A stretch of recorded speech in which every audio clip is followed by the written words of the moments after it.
Tonight, only on KSL, we're learning that the state's temporary liquor store setup for NBA All-Star Weekend was successful. Yeah, the pop-up location inside the Salt Palace featured locally made products. News special Shelby Lofton tells us if this is something that could return to Utah.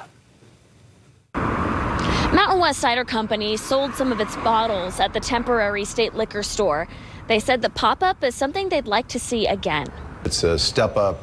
Mountain West Cider co-owner Jeff Carlton was excited to see some of his products on the temporary liquor store's shelves. It was such a wonderful opportunity to showcase our product in front of a national and maybe international crowd. He said downtown Salt Lake City needed another liquor store for All-Star Weekend. The original Liquor Store 1, which is a couple blocks away, is very old, very small, very cramped. The Utah Department of Alcoholic Beverage Services calls its temporary store a success. A little over $43,000 in just 900 square feet of space. That is a great figure. Factoring in operating costs, that number comes to about $20,000 in net revenue. I think it falls in just where we were expecting. Executive Director Tiffany Clayson says liquor stores saw more customers that weekend, but the pop-up helped ease congestion. Didn't have long lines at those stores. Is this temporary store something she could see the state replicating in the future? We do feel like we want to consider this again for another large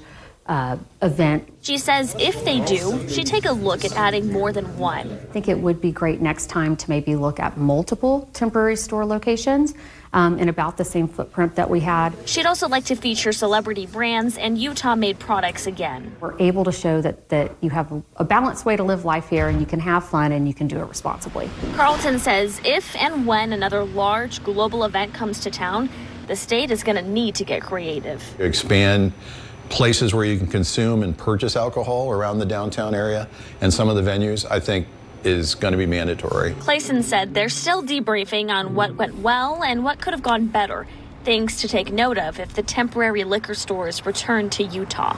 Shelby Lofton, KSL 5 News.